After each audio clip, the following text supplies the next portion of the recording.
Hello and welcome to Quick Charge by Electrek. I'm Mikey G, and it's Wednesday, February 1st. The Tesla Roadster, credited by some for launching the EV revolution, is turning 15 years old today. While the Tesla Roadster wasn't exactly a successful vehicle program on its own, it did succeed in its goal to show that you can have a compelling electric car that can compete with a gas-powered car, at least in the sports car segment. Until the Roadster, the general concept of an electric vehicle was as an impractical, goofy-looking golf cart with terrible suspension that feels more like driving a giant set of rolling luggage. But Tesla does not appear to be celebrating the 15-year anniversary of this groundbreaking vehicle. And perhaps it's because they don't want to draw attention to their redesigned Roadster, which has been seemingly on the back burner for some time. At the time of the unveiling back in 2017, Elon Musk said that it would come to market in 2020. Tesla started taking reservations and money, but aside from the announced delays until this year, there hasn't been too much leading us to believe that it's anywhere close to production. It's understandably not high on the priority list for Tesla, as it would be a low-volume program. The updated Roadster can still perform the function of the original, being a halo car, or a flagship to invite more excitement for the brand as a whole. Lately, the Model Y and even the Cybertruck have brought out discussions of practicality and usability with electric vehicles. But the languishing sports car fanatics have had to make do with the Model S Plaid. You know, it's an amusing day in car history when the 9.3-second quarter-mile time in a family sedan simply isn't as exciting as it used to be.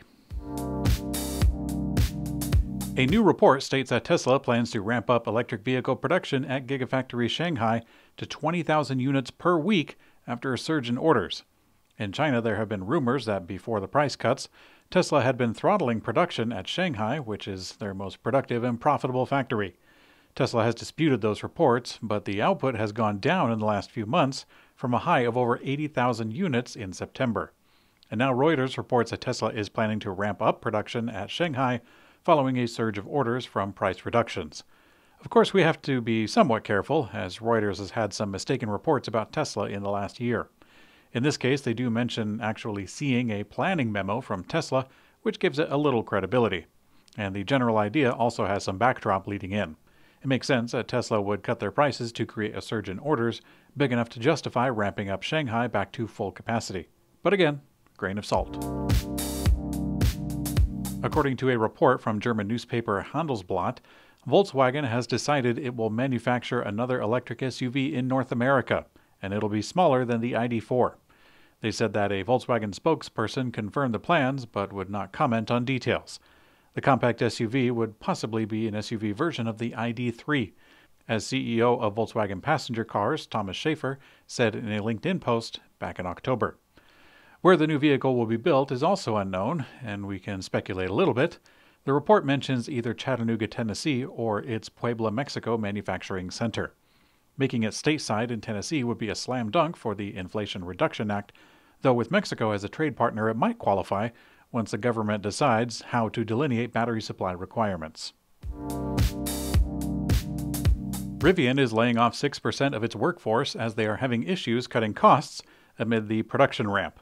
While Rivian has been successfully ramping up the R1T and R1S over the last year, it hasn't been able to reduce costs, and it's becoming a concern. In the third quarter, the company was spending as much as 3 times what it charged per vehicle, and that's before all the money was being spent to build out service, sales, and charging infrastructure to support the fleet. This isn't exactly dire straits because they have a lot of money that they're sitting on, but nevertheless, the CEO, R.J. Scaringe, announced in an email to employees that they are laying off 6% of the workforce. Nissan has officially unveiled actual images and video of the custom all-electric Ariya that will trek 17,000 miles between our planet's magnetic poles next month. This massive expedition is 4 years in the making and will truly test the boundaries of electric vehicle travel. While it's easy to see that the Ariya is certainly not the consumer-ready version that you'd see on a local highway, Nissan explains that the modifications have been kept to a minimum, which means 0 changes to the powertrain.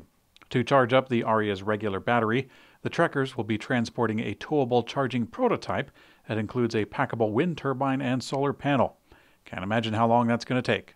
It's also supporting 39-inch tires and some custom suspension to accommodate them, and also a nondescript roof rack that is actually housing an automatically deploying drone. To me, that sounds like the real news story. The pole-to-pole journey in the Nissan Ariya is expected to begin sometime in March, and we have a link on the website where you can follow along if you wish. Volkswagen is making it clear that they will not engage in the EV price war that was spurred by Tesla's recent cuts. After Tesla slashed their prices in China, the US, and Europe across their lineup, including 20% discount on the Model Y, analysts predicted it would have a spillover effect on other manufacturers. Sure enough, other companies joined in the fray, but now, according to Volkswagen CEO Oliver Blume, the automaker has already had a pricing strategy in place and they will stand by it. He said, quote, "We have a clear pricing strategy and we are focusing on reliability.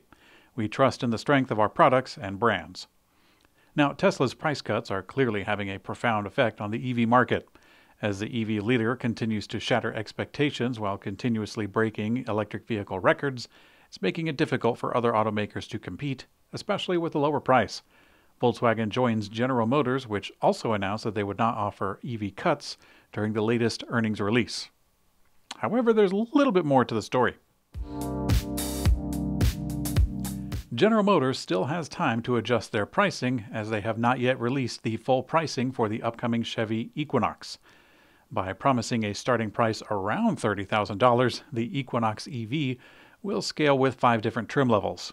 The starting price tag will obviously apply to the front-wheel drive 1LT version, but the 2LT, 2RS, 3LT, and 3RD pricing, even a ballpark, is not available.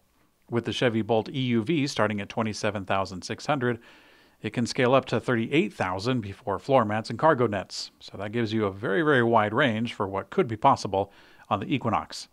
At Electrek, we would venture to guess that a fully loaded Equinox, likely with Super Cruise, could get up to $60,000. If GM quietly enters the EV price war with a starting Equinox price of around $28,000 or so, we anticipate a fully loaded trim will still maintain that pricing. Okay, it is opinion time. Believe me, I love the Tesla Roadster, the original one, and everything that it has done for EVs. However, a small part of me is sad that those goofy, wacky golf cart era of electric vehicles are not being considered, at least here in America. In Europe and in the Far East, microcars have a much broader acceptance and can sell in enough volumes to keep that market alive. But here in the States, virtually all microcars have failed.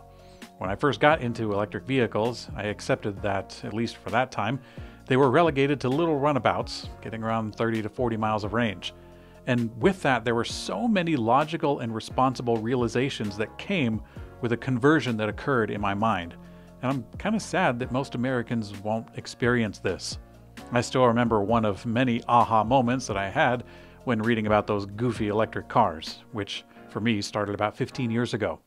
I was reading on a conversion forum about vehicle size, and someone recommended that I take a field trip to a local intersection and count how many cars drive by with only a single person inside. I was astonished by the simple, repeatable, and ever-present observation that almost every vehicle on the road was underutilized and simultaneously overbuilt. Flashes of truth about vehicle size in particular, but also about the efficiency of travel, I worry that that just won't occur to most Americans. It pains me to be looking ahead and thinking that even in a post-gasoline world, Americans will be picking up groceries in a 15-foot, 5,000-pound electric box capable of carrying 5 people clear across the state, which when you live in the West is a long way.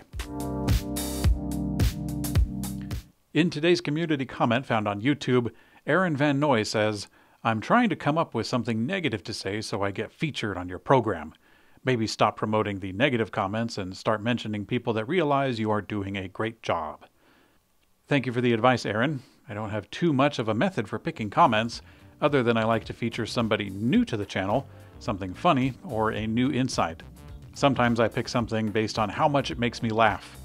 And so commonly that's the negative comments because, of course, any opinion aside from my own has to be Boulder Dash, right?